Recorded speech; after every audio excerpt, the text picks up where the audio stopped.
কালো নাগকে দমন করেছিল ঝুলন পূর্ণিমার দিন। আচ্ছা বাবা, এখানে এতজন কীর্তন শুনছেন, ঠিকঠাক খবর রাখেন কিনা দেখবো ভগবানের নামে। বলুন তো, ঝুলন পূর্ণিমা এই মাসের কোন মাসে কত তারিখে হয়েছে? ভাদ্র মাসের 8 তারিখে, তাই তো?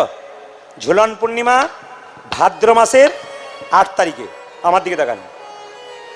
এই ঝুলন পূর্ণিমাটাকে আপনারা মানবেন কেন? দেখবেন যে উৎসবের পেছনে যাত্রা লেখা আছে সেই উৎসবে ভগবান মন্দিরে থাকে না। মিলিয়ে দেখুন, রাস যাত্রা গোবিন্দ মন্দিরে থাকে, জোরে বলুন হ্যাঁ না না। গোবিন্দ মন্দির থেকে বেরিয়ে আসে ব্রজগোপীদের সঙ্গে নৃত্য করবার জন্য। দেখবেন রথযাত্রা, বলুন তো জগন্নাথ সেদিন মন্দিরে থাকে, জোরে বলবেন। কোথায় বেরিয়ে আসে? যাত্রা মানে যে উৎসবের পেছনে আমাদের যাত্রা লেখা আছে, ভগবান সেদিন মন্দিরে থাকে না, যাত্রা মানে বেরিয়ে আসে। জগন্নাথ বেরোয় কেন বলুন তো? জগন্নাথ প্রভু বলছে, সারা বছর তো আমি মন্দিরে রইলাম, সবাই যারা ভক্ত তারা মন্দিরে দর্শন করলো, আর যারা আমার ভক্ত নয় তাদের তো আমাকে দেখা করতে হবে। আরে বাবা, ভগবান তো মা বাবার মতো, ছেলে যদি মা বাবার কাছে না যায়, বাবা মা তো ছেলের কাছে যায়। তাই জগন্নাথ দেব কি করে বলুন তো? বছরে একবার রথযাত্রায় বেরিয়ে আসে কেন? কোনো বিচার করে না তুমি ব্রাহ্মণ না শূদ্র না তুমি বৈষ্ণব, সে বেরিয়ে আসে কেন? সবাইকে দেখা দেবার জন্য। আর কেন বলুন তো? তুমি নিরামিষ খাও না আমিষ খাও ওটা বিচার করে না জগন্নাথ দেব সেদিন। রথযাত্রা মানে ভগবান বেরিয়ে আসে সবাইকে দর্শন দেবার জন্য, সমস্ত মানুষের জন্য, সমস্ত ভক্তের জন্য। ঝুলন যাত্রা, বলুন দোল যাত্রা, ভগবান মন্দিরে থাকে, হোলি খেলা হয়, ফাগু খেলা হয়, ভগবান বেরিয়ে আসে। দোল যাত্রা, ঝুলন যাত্রা, এই সময় ভগবান দোল খাবার জন্যে বেরিয়ে আসে। বাবা, এই ঝুলন যাত্রাটা হচ্ছে প্রকৃতপক্ষে পূর্ণিমাতে। এই ঝুলন পূর্ণিমাতে মায়েরা শুনে রাখুন, এই সময় দেখবেন এটা বাচ্চাদের উৎসব। কেন বলুন তো? বাচ্চারা রাধা গোবিন্দকে সাজায়। আপনি ইস্কন মন্দিরে যাবেন, দেখবেন মন্দিরে রাধা গোবিন্দকে খুব সুন্দর সাজানো হয়, ফুল দিয়ে সাজানো হয়, তাকে দোল খাওয়ানো হয়। এরপরে কিন্তু একটা জিনিস আসছে, 13ই ভাদ্র দেখবেন রাখি পূর্ণিমা আসছে। আপনাদের দিকে হয়? যেটা বলুন রাখি বাঁধা হয়, রাখি। এদিকে তাকান, বলছে ঝুলন পূর্ণিমা কিন্তু শুক্লপক্ষের একাদশী তিথি থেকে পূর্ণিমা পর্যন্ত হয়। আর আপনারা যেদিন রাখি পূর্ণিমা, রাখি বাঁধার ব্যাপারটা বলুন তো, রাখি কে কাকে বাঁধে? ভাই বাঁধে বোনকে, আর বোন বাঁধে ভাইকে। কেন বলুন তো? বোন ভাইয়ের হাতে রাখি পরিয়ে বলতে চাই, এটা তোর রক্ষা কবচ, এ তোকে রক্ষা করবে, তোর জীবন দীর্ঘায়ু হোক, আমি তোর বোন মানে বড় দিদি আশীর্বাদ করলাম। আর ভাই বোনের হাতে রাখি পরিয়ে কি বলে? সারা জীবন ভগবান তো রইল, তোকে রক্ষা করার দায়িত্ব আমার রইল, আমি বোনের পাশে সবসময় থাকবো। এই রাখি বন্ধনটা বিশেষ করে আর ভাই বোনেদের মধ্যে নেই। এই রাখি বন্ধনটা দেখবেন আমাদের ভারতবর্ষে নয়, ভারতবর্ষের বাইরে হয়। এই রাখি বন্ধনটা কিন্তু দেখবেন সবার মধ্যে বাঁধাবাঁধি হয়। মানে কি? এক সূত্রে গাঁথা প্রেম ভালোবাসার সম্পর্ক। একজন ভাই একজন ভাইকে বাঁধলো, একজন বোন একজন বোনকে বাঁধলো, ভাই বোনকে বাঁধলো। এই রাখি উৎসবের দিনে আপনারা সবাইকে রাখি পরাবেন। কেন বলুন তো? একটা ভ্রাতৃত্বের বন্ধন, একটা প্রেমের বন্ধন, ভালোবাসার বন্ধন, আমাদের একতার বন্ধন। আমি সবার কাছে একটা কথা বলতে চাই, যারা এখানে জ্ঞানীজন গুণীজন এসছেন, মায়েরা একসঙ্গে থাকুন। সঙ্গ ছাড়া হলে আপনার দাম কমে যাবে। আস্তে, সঙ্গ ছাড়া হলে আপনাদের দাম কমে যাবে। কেমন দাম কমে যাবে? আমি একদিন একটা দোকানে আঙ্গুর কিনতে গিয়েছিলাম, তো ছোট ছোট আঙ্গুরগুলো 130 টাকা কেজি, আর বড় কয়েকটা আঙ্গুর ছাড়া রয়েছে, আঙ্গুর বড় বড় পড়ে রয়েছে এক পাশে, ওগুলো ওগুলো ওগুলো ওগুলো কেনা হচ্ছে 30 টাকা কেজি। তো বললাম, ভাই বড় আঙ্গুরটা 30 টাকা আর ছোট আঙ্গুরটা 130 টাকা কেন? দোকানদার বলছে, ছোট আঙ্গুরটা 130 টাকা কেন জানো? ছোট আঙ্গুরটা থোকার মধ্যে একসঙ্গে লেগে আছে, এই জন্য এর দাম বেশি। আর বড় আঙ্গুরটা ছেড়ে ছেড়ে চলে গেছে এ পাশ থেকে ও পাশ, ওই জন্য দাম কম, 30 টাকা। আপনাদের জীবনে সংসারে যদি আপনার সব এক থোকায় থাকেন, এক সূত্রে বন্ধনে থাকেন, আপনাদের কেউ ক্ষতি করতে পারবে না, আপনাদের দাম বেশি থাকবে। আর যে সংসার ছেড়ে আপনারা আলাদা হয়ে যাবেন, তাহলে আপনারা বড় আঙ্গুরের মতো, আপনাদের দাম কমে যাবে, আপনাদের সমাজ থেকে সবাই বিচ্ছিন্ন করে দেবে। এই সুন্দর সুন্দর শিক্ষাগুলো আপনারা কীর্তনের মাধ্যমে নেন, আপনাদের জীবন সুন্দর হবে। কীর্তন শুনতে আসেন কেন? সুন্দর শিক্ষা দেওয়ার জন্য। মায়েরা সবাই লক্ষ্য করুন। আচ্ছা, আজকের আসল উদ্দেশ্যটা কি? আসতে, জ্ঞানীজন গুণীজন যারা আছে উদ্দেশ্যটা শুনবেন। আজকে আসল উদ্দেশ্য কি? একজন চলে গেছেন, তাই তো? যেটা বলুন হ্যাঁ না না। আচ্ছা, কিছু মনে করবেন না মায়েরা, যদি কেউ মারা যায় জোরে বলবেন একসঙ্গে, দেহটা মারা যায় না আত্মা মারা যায়? জোরে বলবেন কোনটা মারা যায়। অনেকে ভয়ে বলছে না, বলে যে বলবে ওই বলুক, কোনো অসুবিধা নেই, আপনি টাকা নেবেন আপনি বলুন। দেহ মারা যায় না আত্মা মারা যায়? জোরে বলুন, কি মারা যায়? দেহ। শাস্ত্র কি বলল? বাসাংসি জিন্নানি যথা বিহায় নবানি ঘিন্নাতি নরহ পরাণী তথা শরীরানি বিহায় জিন্নানি সংজাতি নবানি দেহি। ও মাইরা, আসলে যে কাপড়টা আমি পরে আছি, আপনারা যেটা পরে আছেন, দাদা ভাইরা যেটা পরে আছে, ওটা যখন জীর্ণ হয়ে যাবে আপনি কি করবেন? ওই কাপড়টাকে পরিবর্তন করে নতুন কাপড় পরবেন। একটু বলুন তো, নতুন কাপড় পরলে আনন্দ হয় না দুঃখ হয়? এখন তো মুখে বলছেন আনন্দ হয়, তাহলে আমরা যখন মরে যাব তখন এই দেহটা ছেড়ে একটা নতুন দেহে যাব, আমাদের তো আনন্দ হওয়ার কথা। কাঁদেন কেন? কাঁদেন কেন? আনন্দ হওয়ার তো কথা। কিন্তু জেনে রাখুন, যে যেখানে বসে আছেন মন দিয়ে শুনবেন, শাস্ত্র বলল, মানুষ যারা বইপত্র পড়েন, বইটার নাম বলে দেবো, বলছে মানুষ মারা গেলে আপনি তাকে দেখেই বুঝতে পারবেন উনি স্বর্গে গেলেন না নরকে গেলেন। ডক্টর পঞ্চানন ভট্টাচার্যের একটা বই আছে জগত আমি, তাতে বলেছে মানুষ মারা গেলে আপনারা জানতে পারবেন উনি স্বর্গে গেলেন না নরকে গেলেন। আপনাদের গ্রামে কেউ যদি মারা যায়, একবার দেখতে যাবেন, আমি যেগুলো বলবো লক্ষণগুলো দেখবেন, দেখেই বুঝতে পেরে যাবেন উনি স্বর্গে গেলেন নরকে গেলেন। আমার কথা নয়, ডক্টর পঞ্চানন ভট্টাচার্যের কথা। কি? কেউ যদি মারা যায়, মুখটা বিকৃত বিভৎস হয়ে যায়, ভয়ঙ্কর হয়ে যায়, মায়েরা বলে না, বাবারে দিদি এমন মরা দেখলাম গো, আমার 4 দিন ঘুম আসে না, ভয়ে খালি বুক ধরপড় করছিল, খালি মুখটা মনে পড়ছিল, জানবেন উনি গেলেন কোথায়? নরকে। আর অনেকে মরে যায় মৃত্যুর সময়, দেখবেন যেন মনে হচ্ছে ঘুমোচ্ছে, উনি কোথায় গেলেন? জোরে বলুন, স্বর্গে। জন্ম হোক যথাতথা, কর্ম ভালো হলে আপনার মৃত্যুর সময় আপনাকে মনে হবে ঘুমাচ্ছে। আর একটা কারণে বুঝবেন স্বর্গে গেল নরকে গেল, আপনাদের এই গ্রামে কেউ যদি মারা যায়, যখন শ্মশান ঘাটে নিয়ে যাচ্ছে, তখন যদি বলা বলি করে, আহ লোকটা কি ভালো ছিল গো, খুব কৃষ্ণ ভক্ত ছিল, মেয়েটি কি ভালো ছিল গো, খুব কৃষ্ণ ভক্ত ছিল, জানবেন ইনি গেলেন স্বর্গে। আর আপনার মৃত্যুর পর কেউ যদি বলে লোকটা খুব দুষ্ট ছিল, খুব বদমাইশ ছিল, জানবেন ইনি গেলেন নরকে। শ্রীমদ্ ভাগবত গীতা, এ হচ্ছে আমাদের শ্রেষ্ঠ সম্পদ। সে কি বলল তাকান, আমাদের শরীরে 9টা ছিদ্র আছে, গুনবেন। 2টো চোখ, 2টো কান, কটা হলো? 4। 2টো নাকের ছিদ্র, কটা হলো? 6। একটা মুখের ছিদ্র, কটা হলো? উপর দিকে 7টা, নিচের দিকে 2টো, পায় এবং উপস্থ, পায়খানা প্রস্রাব দ্বার। তাই লক্ষ্য করুন মায়েরা, এই 7টা ছিদ্র দিয়ে যদি প্রাণ যায় আপনি স্বর্গে গেলেন, আর নিচের দিকে প্রাণ গেলে আপনি নরকে গেলেন। অনেকে মৃত্যুর সময় দেখবেন পায়খানা করে দেয়, প্রস্রাব করে দেয়, একবার 100% জানবেন উনি নিম্নগামী, নরকে গেলেন। আর যদি আপনার মৃত্যুর সময় আপনি এই 7টা জজ্জা দিয়ে প্রাণ যায়, আপনি জানবেন আপনি স্বর্গে গেলেন। কি করে বুঝবেন? চোখ দিয়ে প্রাণ গেল, অনেকে দেখবেন তাকিয়ে তাকিয়ে মরে, এই চোখ দিয়ে প্রাণ গেল। অনেকে দেখবেন কানের দিকটা, দেখবেন কানটা তাকিয়ে, কানের ফুটো মোটা হয়ে গেছে, খসখস করছে, এইদিকে প্রাণ গেল। অনেকে নাকের ফুটো মোটা হয়ে গেছে, নাকটা খসখস করছে, ওইদিকে প্রাণ গেল। অনেকে হাঁ করে মরে, তার মানে মুখ দিয়ে প্রাণ গেল। ওই জন্য আপনাদেরকে বলে রাখি বাবা, জন্ম যদি ভালো হোক না হোক, কর্ম যদি ভালো হয় আপনার লাভ আছে। তবে একথা আপনারা জানেন না, জানিয়ে দিই, আমাদের কেউ মারা গেলে 3 ভাবে সৎকার করা হয়। আপনাদের মেদিনীপুরে কিভাবে করা হয় জানি না। একটা হচ্ছে আগুনে পোড়ানো হয়, আপনাদের নিশ্চয় হয়। একটা মৃত সমাধি, মানে সমাধি দেওয়া হয়। 2 কি? সলিল সমাধি, জলে ভাসিয়ে দেওয়া হয়। এই জলে ভাসার ব্যাপারটা আমাদের দিকে নাই, উত্তর ভারতে আছে, আমাদের দিকে নাই।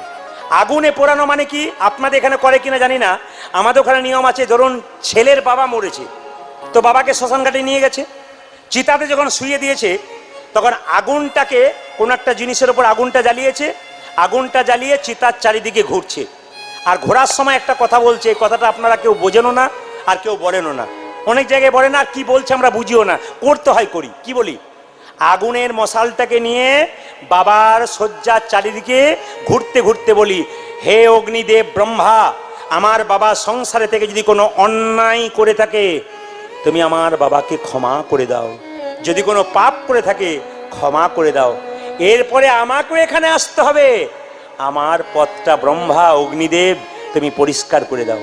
কত সুন্দর কথা লুকিয়ে আছে, আমরা কেউ বুঝিও না, আর যে বলে সেও বুঝে না, আর বলতে হয় বলে দিই, এই জন্য কীর্তন শুনতে হয়। কত সুন্দর কথা আপনারা বলেন, এটা আপনাদেরকে কেউ বলায় না। কি বলে?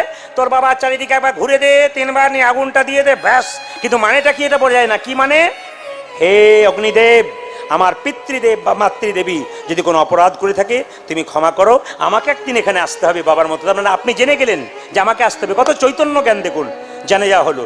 এ হচ্ছে অগ্নি সৎকার। আর 2 নম্বর হচ্ছে মৃত সমাধি। মানে কি?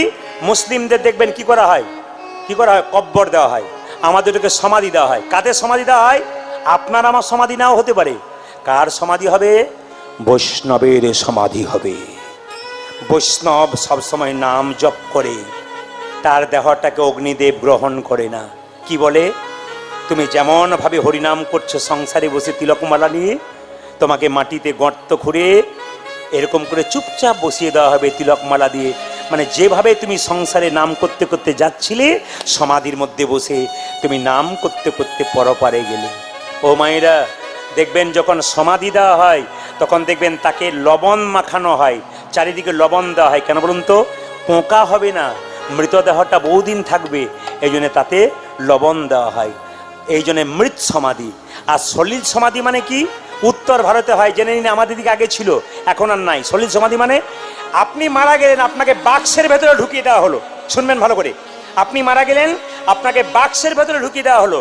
এবার বাক্সের ভেতরে ঢুকিয়ে নদীতে নিয়ে গিয়ে দুটো নৌকা ডান দিকে বাঁ দিকে, একটা নৌকার কিছুটা অংশে একটুখানি বাক্সটা দিল, আর একটা নৌকার কিছু অংশে একটুখানি বাক্সটা দিল। নিয়ে যখন মাঝ নদীতে নৌকাটা গেল, দুটো নৌকা দুদিকে হয়ে গেল, আর বাক্সটা জলে পড়ে গেল। এর নাম সলিল সমাধি। যতজন কীর্তন শুনতে এসছেন সবার কাছে প্রদীপ পালের নিবেদন, কৃষ্ণকে পুজো করবেন কি না করবেন আপনার ব্যক্তিগত ব্যাপার। দেবদেবীকে পুজো করবেন কি না করবেন আপনার ব্যক্তিগত ব্যাপার। কিন্তু বাড়িতে যে জীবন্ত দেবদেবী দুটো আছে, আগে তাদের পুজো করুন। বাড়িতে জীবন্ত দেবদেবী দুটোকে পুজো না করে পাথরের দেবীকে পুজো করতে গেলে আপনার কোনো লাভ হবে না। ভগবান কৃষ্ণ সুদামাকে নিজের মুখে বলেছে, এইদিকে, এই জগতে 3 রকমের গুরু আছে। প্রথম গুরু পিতামাতা, যার থেকে জন্ম পেলি, সেই দিকে কেঁদে কেঁদে বেড়াই দুটো খাবার লাগি। আর তুই যদি কৃষ্ণ কৃষ্ণ বলে কাঁদিস, কৃষ্ণকে 1000 ডাকলেও সারা দেবে না যদি নিজের জীবন্ত বাবা মাকে পুজো না করতে পারিস। আমাদের সবচাইতে সমাজে একটা বড় ব্যাধি কি বলুন তো? আমরা খাবো, বাবা মায়ের বেলায় বল। এই যারা মনে করছেন, প্রদীপ পালের কথাটাই আসরে দাঁড়িয়ে শুনে যান। আমি বেঁচে থাকি না থাকি, আপনারা বেঁচে থাকেন তো যদি মিলিয়ে দেখবেন।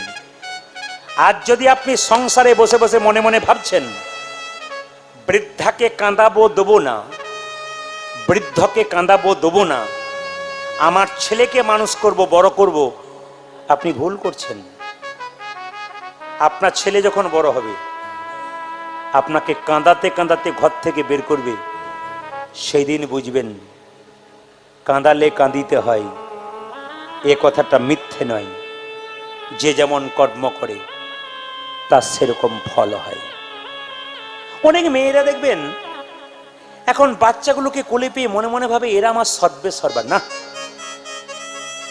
ধর্মজ্ঞান করে কাজ করো, সমাজে সংসারে ভালো থাকবে।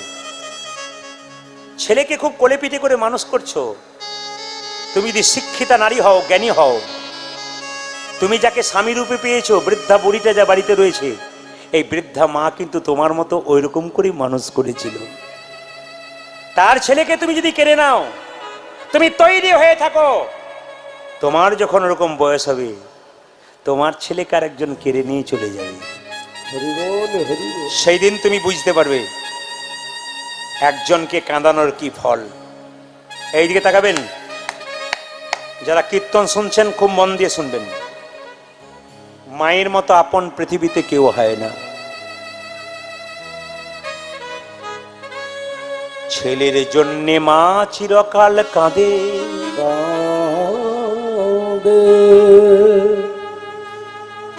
কিন্তু ছেলে মায়ের জন্যে কাঁদে না, কাঁদে না। এই দিয়ে দেখান, রাত্রিবেলায় কীর্তন শুনতে এলেন, যখন বাড়ি ফিরে যাবেন সবাই নিজের নিজের জায়গায় ঘুমাচ্ছে, কিন্তু মা যদি বেঁচে থাকে দরজার সামনে দাঁড়িয়ে থাকবে, খোকা কখন আসবে বলে। খোকা কখন আসবে, খোকা যতক্ষণ না আসবে মা ততক্ষণ দরজায় বসে থাকবে, এরই নাম হলো মা। এরই নাম হলো মা। কেউ কাঁদেনি প্রসবে কালে, প্রসব কালে কেঁদেছিল আমার মা। কেঁদেছিল আমার মা। মাকে তোমরা যেন কোনোদিন চোখের জল ফেলতে দিও না। চোখের জল আরে ফেলতে দিও না। মা বাড়িতে রান্না করে, কত সুন্দর সুন্দর খাবার রান্না করে, আমরা সবাই ভাগ করে করে পেট ভরে খেয়ে চলে যাই। চলে যায়, কিন্তু যাবার সময় মাকে একবার জিজ্ঞেস করি না, মা তুমি খেয়েছো কিনা? মা তুমি খেয়েছো কি না। কীর্তন কেমন জিনিস দেখুন, সেই 7:45 থেকে আপনারা বসে আছেন, কীর্তন এরকমই ব্যাপার। আপনারা স্থির হয়ে গেলেন কেন? এখনই হাসছিলেন, উত্তর দিচ্ছিলেন, আপনারা স্টপ হয়ে আছেন কেন? আমার গুরুজি বললেন কীর্তন এরকম হতে হবে, মানুষকে কাঁদাও, হাসাও, মানুষকে জ্ঞান দাও, সজাগ করো, চৈতন্য করো, জানিয়ে দাও। এখানে যতক্ষণ শুনলেন ঘরে গেলে ভুলে যাবেন তা বললে হবে না, আপনাকে স্মরণ করতে হবে কথাগুলো, যে উনি যে এখানে আসলে 3 ঘন্টা 3.5 ঘন্টা দাঁড়িয়ে রইলেন, উনি আমাদের কি দিয়ে গেলেন। মা যখন রান্না করে দেয়, রান্না করে দেয়, ছেলে পেট ভরে খেয়ে যায়, খেয়ে যায়, শেষে মায়ের থালায় কিছু থাকে না। কিছু থাকে না। তবু মা কোনোদিনের প্রতিবাদ করে বলে না, খোকা তোরা খেয়ে গেলি, আমার থালাটার দিকে তাকালি না। দেখলি না মায়ের মতো আপন কেউ হয় না। কেউ হয়নি। তাকাবেন আমার দিকে। ছেলে যখন বাজারে যাচ্ছে, স্ত্রী বলছে শুনছো আমার বাবা আসবে, 1 থলে হাট এনো, সবজি এনো। ছেলে বলছে বাবা আমার হাত ঘড়িটা এনো। মেয়ে বলছে বাবা তুমি বাজারে চললে মোবাইলটা এনো। সবাই শুধু চেয়ে গেল, একজন দরজায় দাঁড়িয়ে মাথায় কাপড় দিয়ে কেঁদে কেঁদে বলল, খোকারে সাবধানে যাস আর সময় মতো খাবার খেয়ে নিস। পৃথিবীতে একজন যে শুধু তোমার তোমার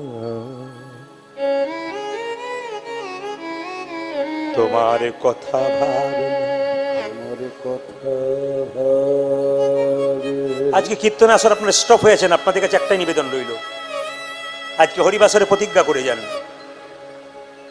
প্রত্যেকটি দিদি ভাইকে বলবো স্বার্থপর হবেন না, প্রত্যেকটি মেয়েদেরকে বলবো স্বার্থপর হবেন না, আপনার বাচ্চাটাকে স্বার্থপর জন্ম দেবেন। বিদ্যাসাগরের মা খালের মা নয়, বিলের মা নয়, সাগরের মা কেন, মনটা যার বড় সন্তান কি তার সাগর না হয়ে থাকতে পারে। আপনাদের এখানে ভালো ভালো ভক্ত আছে, দাদা ভাইকে দেখতে পাচ্ছি, খুব ভাবের ভক্ত, আশেপাশে যারা আছেন বয়স্ক বাবারা ভক্ত, সামনে একজন 90 পার হয়ে গেছে একজন মা, তিনি চেয়ারে বসে বাচ্চা ছেলের মতো হাসছে একই রকম। 60 বছরের মানুষ কীর্তন শুনতে গিয়ে 4 বার উঠে বসে হাঁটু ব্যথা হয়ে যায়। ওনাদের দিকে তাকান, গোবিন্দের কৃপা। উনি 2 বিঘা কবিতা পাঠ করেন, উনি গীতা পাঠ করেন, এখনো উদ্যম আছে। যার জীবনে উদ্যম আছে তার বাঁচার ইচ্ছা আছে, যার জীবনে উদ্যম নেই তার বাঁচার ইচ্ছা নেই। শিখতে হবে ওনাদেরকে দেখে। আমরা কি করে গেলাম? একটা দাগ রেখে দাও জীবনে। আমি শুধুমাত্র মেয়েদের একটা কথা বলতে চাই, ভালো করে শুনবেন মায়েরা। একজন ভদ্র মহিলা রান্না করছে, তার স্বামী দরজায় ধাক্কা দিচ্ছে, শুনছ কি? মা এসেছে। স্ত্রী ভেতর থেকে উত্তর দিচ্ছে, মা এলো তো আমার কি গেল? তোমার মাকে তুমি অন্য ভাইয়ের কাছে দিয়েছো, আমার ক্ষমতা নাই, খাটবার ক্ষমতা নেই, আমার শরীর ভালো নেই, অন্য কোথাও দাও।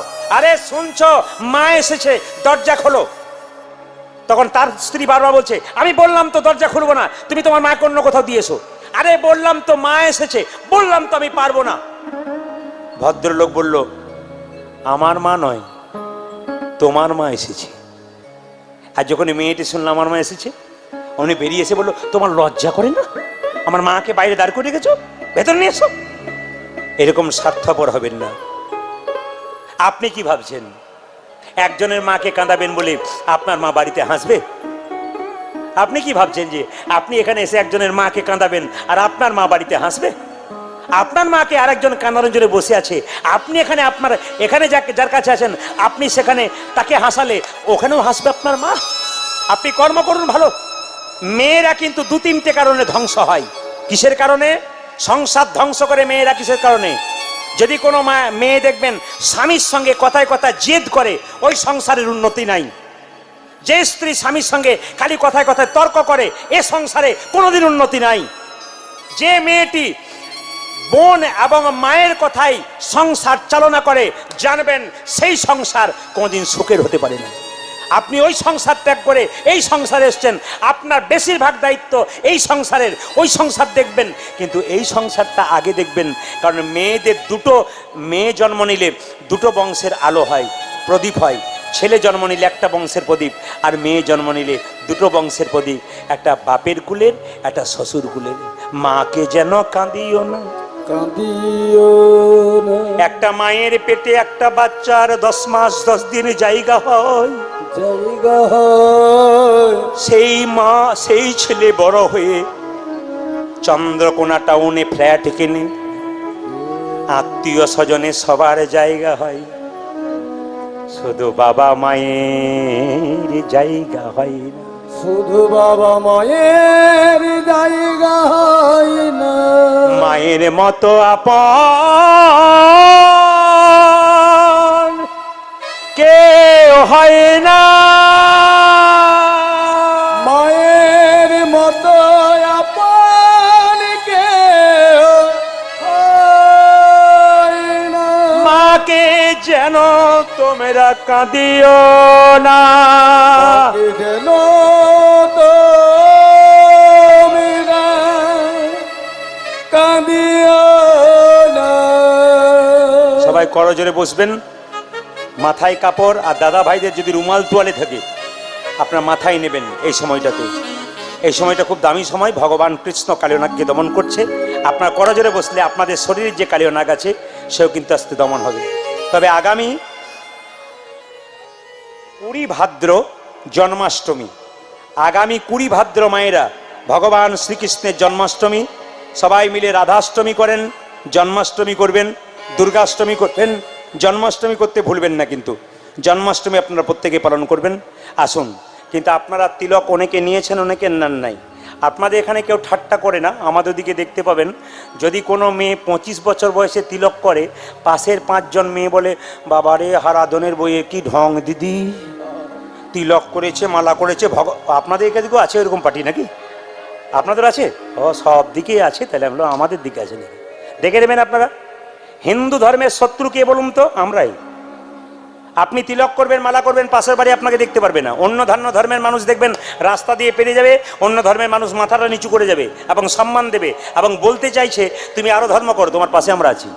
আর আমাদের দেখবেন ধর্ম করলে, আমাদের পাশের বাড়িতে একটি মেয়ের বয়স 25 বছর, ও নিজে নিরামিষ খায়, বাচ্চাটাকে নিরামিষ খায়। পাশের বাড়ি একটা মেয়ে বলছে, দিদি ছেলেটাকে নিরামিষ খাচ্ছ, দেখবে দুর্বল হয়ে যাবে। মেয়েটি কেমন উত্তর দিচ্ছে দেখুন, বলে আমার ছেলে দুর্বল হলো তার জন্য তোমার কি গেল? মানে আমার ছেলেকে কি খাওয়াবো না খাবো তোমারও তো মাথা ব্যথা কেন? এইটা আমাদের সবচেয়ে লজ্জা। তার মানে কি বলুন তো, আমিও খাই, ওকে আমার দলে টেনে নিয়ে এসো। মায়েরা তিলক আপনারা করবেন না। শাস্ত্র বলল তিলক করার নিয়ম বলে দিই, আপনি যা খাবেন খাবেন, যদি প্রকৃত তিলক করে নিরামিষ খেতে পারেন উত্তম, যদি না করতে পারেন তবে আপনাদের সহজ কথা বলে যাই, আপনি যা খাবেন খাবেন, স্নান করার পর মায়েরা দুটো পদ্ধতিতে তুলসী এই তিলক করতে পারেন। প্রথমটা জেনে নিন, হাতে জল নেবেন, জল তিলক করা যায়, জল তিলক। কেউ দেখতে পাবে না, কিন্তু আপনার তিলক হয়ে গেল, কেউ জানতে পারলো না। আপনি স্নান করলেন, ভগবানের মন্দিরে গেলেন, তুলসী গাছে জল দিলেন, ভগবানের মন্দিরে বসলেন 5 মিনিট, সবাই তাকান। ভগবানের মন্দিরে আপনি কি করলেন, এরকম করে জলের তিলকটা নিয়ে, জলটা নিয়ে এরকম করে তিলক নিয়ে নিলেন, যেমন আমরা নিয়েছি, কেউ দেখতে পাবে না, তিলকের চিহ্ন হবে না, জল তিলক হয়ে গেল, অজান্তে হয়ে গেল, কেউ জানতে পারলো না, কিন্তু আপনার তিলক হয়ে গেল।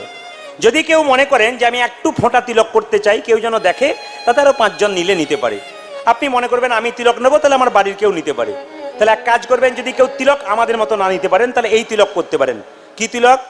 তুলসী গাছে জল দেবার পর তুলসী গাছের নিচে যে মাটিটা রয়েছে, এই আঙুলটা করে হরে কৃষ্ণ মহামন্ত্র বলে আপনি কপালে তিলকটা নেবেন, তুলসী গাছের মাটিটা। এতে কি লাভ হবে মা? এতে লাভ হবে কি, তুলসী মহারানীর কৃপা পাওয়া যাবে। আপনি তিলক নেওয়ার পথটা পরিষ্কার করছেন, আগে স্কুলে ভর্তিটা হন, তবে তো আপনার শুরু হবে। আপনি একবারে ভর্তি হবেন না, দূর থেকে বলবেন, তা তো বললে হবে না। এই দিয়ে দেখান, আমি আপনাদের কাছে চিৎকার করে মরবো, নাম করুন, আনন্দ পাবেন, আর আপনারা খালি মাথা নড়াবেন, হ্যাঁ হ্যাঁ, তা বললে হবে না। আমি এখানে বললাম মেদিনীপুরে চন্দ্রকোনা টাউনে এক জায়গাতে মিষ্টি খেলাম, বাবা গোলাপের মতো সেন্ট, জিভে দিয়ে দিলাম, একবারে মিলিয়ে গেল। আপনারা বলবেন খেলে হয় না, আগে খাবেন তারপর জানবেন ওর কি স্বাদ। আমি স্বাদ পেয়েছি, আপনাকে জানতে হবে হরিনামের যে কি স্বাদ, আপনাকে ব্যবহার করতে হবে জীবনে। আমি আপনাদের বলবো, হরিবাসরে দাঁড়িয়ে মাত্র 3 মাস, মাত্র 3 মাস আপনারা এই কাজগুলো করুন। যে যেখানে বসে আছেন মন দিয়ে শুনবেন, এটা আপনারা অনেকে ইউটিউবের মাধ্যমে শুনেছেন, আমি আজকে পরিষ্কার করে দিই, মাত্র 3 মাস, তারপর আপনাদের করতে হবে না। দেখি আপনারা কারা কারা যেতেন। সকালবেলায় ঘুম থেকে উঠবেন, ভগবানকে দর্শন করবেন। যদি ভগবানের ছবি না থাকে, শাস্ত্র বললে এটা করলে আরো ভালো উপকার। করাগ্গে বসতে লক্ষ্মী, বসতে লক্ষ্মী, করমূলে তু সরস্বতী, কর মধ্যে গোবিন্দম, প্রভাতে কর দর্শনম। তার মানে কি, এখানে মা লক্ষ্মী, এখানে সরস্বতী, সকালবেলায় কর দর্শন করলে কৃষ্ণ দর্শন হয়। একবারে স্মৃতিশাস্ত্র পরিষ্কার করে বলে দিচ্ছে, সকালবেলায় ঘুম থেকে উঠে কেউ যদি নিজের হাতটাকে দর্শন করতে পারে, তার কৃষ্ণ দর্শন হয়। তাই সকালবেলায় ঘুম থেকে উঠে আপনি বিছানাতেই করবেন কি, নিজে হাতটাকে দেখবেন, হরে কৃষ্ণ মহামন্ত্র বলবেন, মাথায় ঠেকাবেন, প্রণাম করবেন। আপনার এক কাজ, প্রথম কাজ এইটা। দ্বিতীয় কাজ কি, যদি আপনার সময় থাকে তাহলে স্নান করে সকালবেলা গুরুমন্ত্র ভজন করবেন। যদি সময় না থাকে, আপনি বিছানাতেই করবেন। অনেকে প্রশ্ন করবে, বিছানা অপবিত্র জায়গা, হরিনাম করবো কি করে? মহাপ্রভু নিজের মুখে বলেছেন, খাইতে শুইতে যথা তথা সব জায়গায় হরিনাম করা যায়। আপনি বাথরুমে, ল্যাট্রিনে বসে আছেন, ওই অবস্থাতে হরিনাম করতে পারেন। কেন? হরিনামে কোনো অপরাধ নাই। মহাপ্রভু যখন নীলাচলে গিয়েছিল, তার সঙ্গে ছোট্ট একটা বাচ্চা ছিল 5 বছরে, তার নাম গোপাল। তো মহাপ্রভু পায়খানায় বসেছে, জিভটাকে দাঁত দিয়ে চেপে। হঠাৎ জিজ্ঞেস করছে গোপাল, আচ্ছা প্রভু, তুমি যখন পায়খানায় বসেছিলে, জিভটাকে দাঁত দিয়ে চেপে ধরেছিলে কেন? সঙ্গে সঙ্গে মহাপ্রভু বলল, তুই বুঝবি না, ওই অবস্থায় নাম করলে পাপ হয়ে যায়। গোপাল চমকে দিল ভগবানকে, প্রভু তুমি তো আমায় গল্প শুনিয়েছিলে, কুরুক্ষেত্রের যুদ্ধে ভগবান কৃষ্ণ বলেছে, মৃত্যুকালে কেউ যদি আমার নাম করতে পারে, বৈকুণ্ঠ প্রাপ্ত হয়। আচ্ছা প্রভু, কোনো ব্যক্তি বাথরুমে পায়খানায় বসেছে, কেউ কাছে নেই, সে এবার মৃত্যুর সঙ্গে লড়াই করছে, সে কি ওই অবস্থায় হরিনাম করতে পারবে না? সঙ্গে সঙ্গে গোপালকে জড়িয়ে ধরে মহাপ্রভু বলেছিল, গোপাল। মহাপ্রভু যখন সব কিছু সোচ থেকে ফিরে এলো, তখন গোপালকে ধরে বলেছিল, গোপাল আজ থেকে তুই আমার গোপাল গুরু। জীবনে দীক্ষা গুরু একটা, শিক্ষা গুরু অনেক। যার কাছ থেকে শিক্ষা পাবেন সে গুরু। একটা বাচ্চা ছেলে যদি আপনাকে একটা ভালো জিনিস শিখিয়ে দেয়, উনি শিক্ষা গুরু। গোপালকে গুরু বলেছেন মহাপ্রভু। এবং সেদিন মহাপ্রভু স্বীকার করেছিলেন, গোপাল তোর কথায় আমি আজকে প্রচার করে দিলাম কি খাইতে শুইতে যথাযথা সব জায়গায় হরিনাম করা যায়, কোনো অপরাধ নয়। আপনি বিছানাতেই করতে পারেন যদি সময় না থাকে, সময় থাকলে করবেন। 3 নম্বর মায়েরা, বিছানাতে কি করবেন? এইদিকে যখন আপনি বিছানা থেকে নামবেন, মাটিতে পা রাখবার আগে ওই মাটিটাকে একবার প্রণাম করবেন। আপনি পাথরের বাড়ি করুন আর যাই করুন, পা রাখবার আগে প্রণাম করুন, একবার প্রণাম করুন। ইষ্ট দেবতাকে প্রণাম করুন, গুরুমন্ত্র জপ করুন, মাটিটাকে প্রণাম করুন। কেন? বিদেশ থেকে কোনো মানুষ যখন ভারতবর্ষের মাটিতে আসে, উড়োজাহাজ থেকে নামবার সময় মাথাটা নিচু করে কেন? এটা ভারতবর্ষের মাটি, এখানে রামের জন্ম, এখানে কৃষ্ণের জন্ম, এখানে গৌরীর জন্ম। এত সুন্দর একটা মাটি, বিদেশের মানুষ মাথা নত করে, আমরা করব না কেন? মায়েরা যখন নামবেন, স্মৃতিশাস্ত্র বলছে এগুলো, মায়েরা যখন নামবেন বাঁ পাটা আগে নামাবেন, ছেলেরা যখন নামবে ডান পাটা আগে নামবে। সকালবেলায় ঘুম থেকে উঠে তুলসী মন্দিরের কাছে একটু হরে কৃষ্ণ নাম ঘুরে ঘুরে করুন, আপনার কৃপা হয়ে যাবে। এই কতগুলো কাজ আপনি 1 মাস করুন, 2 মাস করুন, 3 মাস করুন, তারপর আমি আপনাদের বলবো আর করার দরকার নেই। দেখুন আপনাদের কি হয়। আসলে আমরা খুব চালাক, যতই ভালো ভালো কথা বলি না কেন শুনে যাই কিন্তু করি না। কিরকম চালাক? দাদা ভাইরা যারা কীর্তন শুনছেন একটু মন দিয়ে শুনবেন, বাবারাও শুন, এদিকে বাবারাও শুনবেন মন দিয়ে। আগে দেখবেন নিয়ম হচ্ছে যে টাকা রোজগার করে কিছু টাকা ভগবানের জন্য রাখতে হয়। আপনি ধরুন 10,000 টাকা রোজগার করছেন মাসে, কিছু টাকায় ভগবানের জন্য রাখতে হয়। আগে নিয়ম ছিল কি, একটা লম্বা দাগ করে দিত, আগে নিয়ম ছিল একটা লম্বা দাগ করে দিত, টাকাগুলো উপর দিকে ছুঁড়ে দিত, ডান দিকে পড়তো যেগুলো সেগুলো ভগবানের সেবায়, আর বাঁ দিকে পড়তো নিজের সেবায়। তারপরে কি করে একটা গোল দাগ দিয়ে দিল, টাকাগুলো ছুড়লো, বলো প্রভু গোল দাগের মধ্যে যেগুলো পড়বে সেগুলো তোমার আর বাকিগুলো আমার। এখনকার মানুষ আবার খুব চালাক, আকাশের দিকে টাকা পয়সা ছুড়ে দেয়, বলে ওপরে যটা ধরতে পারবে তটা তোমার, বাকি নিচেরগুলো সব আমার। একটাও তো ভগবান ধরে না, সব তো আপনার হয়ে যায়। এই জন্য আপনাদের কাছে নিবেদন রইল বাবা, ভগবান শ্রীকৃষ্ণ বলছে মা আমায় সাজিয়ে দাও, বলে কিভাবে? সীতাম দাম দাম সবলা দিয়ং সমান, সীতাম দাম দাম সবলা দিয়ং সমান, দাঁড়াইয়া দাঁড়াইয়া দাঁড়াইয়া যাচ্ছে রাজপথে, দাঁড়াইয়া আছে রাজপথে, দাঁড়াইয়া আছে রাজপথে, দাঁড়াইয়া আছে রাজপথে। আর যে ধৈর্য ধরে না মা, আর যে ধৈর্য ধরে না মা, আর যে ধৈর্য ধরে না মা, ধৈর্য ধরে না মা, উঠে যাবার সময় হলো, আর যে ধৈর্য ধরে না মা, উঠে যাবার সময় হলো, আর যে ধৈর্য ধরে না মা, উঠে যাবার সময় হলো, আর যে ধৈর্য ধরে না মা, উঠে যাবার সময় হলো, আর যে ধৈর্য ধরে না মা, দাঁড়াইয়া দাঁড়াইয়া দাঁড়াইয়া আছে রাজপথে, দাঁড়াইয়া আছে রাজপথে, দাঁড়াইয়া আছে রাজপথে। দাঁড়াইয়া আছে রাজপথে। মায়েরা, মা যশোদা গোপালকে সাজাচ্ছে কিভাবে দেখুন। ওগো নন্দরানী কৌতূহলী আমার গোপাল এলো, এই যা কোলে নন্দরানী উলুধ্বনি মায়েরা ভগবানকে মা সাজাচ্ছে।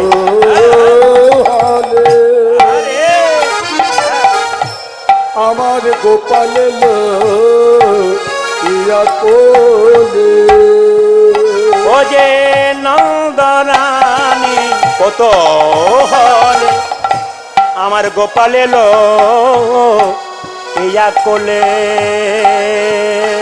ও যে নন্দরানী উলুধ্বনি সবাই মা যশোদা গোপালকে সাজাচ্ছে।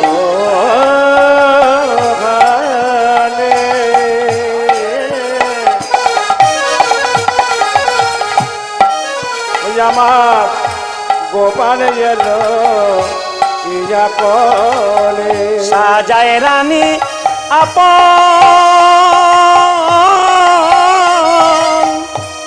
আপন মন সাধে, সাজায় রানী আপন মন আরে সাধে,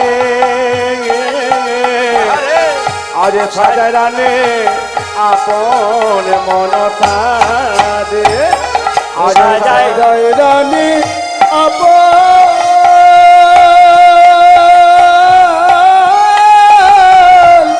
আপনি মন সাধে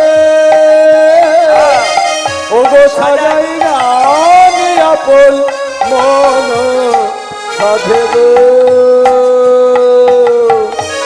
সাজাই রানী আপন মন সাধে সাজায়ে দেয় মা সাজায় দেয় মা সাজায়ে দেয় মা দেখো সাজায় দেয় মা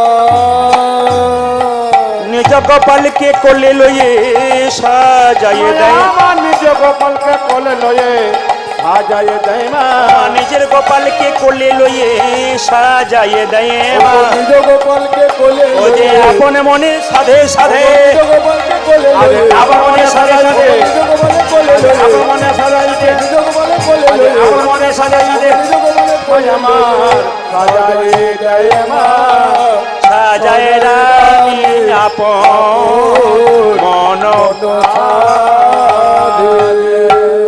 আপনাদের কার কার বাড়িতে ছোট ছোট বাচ্চা আছে একটু হাত তুলুন, একটা শিক্ষা দিয়ে চলে যাব। আপনার কার কার বাড়িতে ছোট ছোট বাচ্চা আছে? বেশ বেশ, হাত নামান। আমি আপনাদের শিক্ষা দিয়ে যাই, আপনাদের বাচ্চার জীবনে কোনোদিন বিপদ হবে না। মা যশোদা যেটা করতেন সেটা আপনারা করবেন। কি করবেন মায়েরা? এইদিকে। আপনার বাড়ির বাচ্চাদের কোনোদিন বিপদ হবে না, একটা কাজ করবেন। কি করবেন? বাচ্চা ছেলেকে যখন সাজান আপনারা, বলুন তো হাত তুলে, কপালে কি দেন? গোবরের ফোঁটা না কাজলে ফোঁটা? জোরে বলুন। কিসের ফোঁটা? কাজলে। আচ্ছা, আপনারা কাজলের দিন, কিন্তু যশোমতী তার গোপালকে সাজাতো কি দিয়ে সাজাতো? হরিচন্দনের মৃত্তিকা। প্রশ্ন করবেন আপনারা, হরিচন্দনের মৃত্তিকা কাকে বলে? জেনে নিন। বলছে তুলসী তলার কাঁচা মাটি আর মায়ের স্তন দুগ্ধ একসঙ্গে মিশিয়ে ছেলের কপালে দিলে ছেলের কোনো বিপদ হয় না। এটার নাম হরিচন্দনের মৃত্তিকা। মায়েরা যারা কীর্তন শুনতে এসছেন, ছোট ছোট বাচ্চা বাড়িতে আছে, শিখে নিন। কি বললাম? তুলসী তলার কাঁচা মাটি, মায়ের স্তন দুগ্ধ একসঙ্গে মিশিয়ে ছেলের কপালে দিলে ছেলের কোনো বিপদ হয় না। কাল থেকে আপনারা তাই দেবেন, আপনাদের লাভ আছে। মা যশোদা কি করছে আরেকটা দেখবেন, যদি ছেলেকে বাইরে নিয়ে যায় কেউ, তাহলে মা যদি তার বাম কনিষ্ঠ আঙুলে দন্তাঘাত করলে ছেলের কোনো বিপদ হয় না। ও মায়েরা, বাচ্চা ছেলের বাম কনিষ্ঠ আঙুলে একটু দাঁতে করে কামড়ে দেবেন, জোরে কামড়াবেন না, দাঁতটা ঠেকিয়ে দেবেন, নইলে ব্যথা হতে পারে। এখন যশোমতীর গোপাল থেকে কৃষ্ণ নেমে যাচ্ছে, আর পদকর্তা বলছে দেখো দেখো গোপাল কেমন নেমে নেমে যাচ্ছে, আচল ধরিয়া হাতে। কৃষ্ণ নেমে যাচ্ছে আর মা যশোদা কি করছে? আঁচলটা ধরে টানছে। আচল ধরিয়া হাতে ফেরে সদা সাথে সাথে, দণ্ডে দণ্ডে 10-12 খাই মা। আচল ধরিয়া হাতে ফিরে সদা সাথে সাথে, দণ্ডে দণ্ডে যত বারো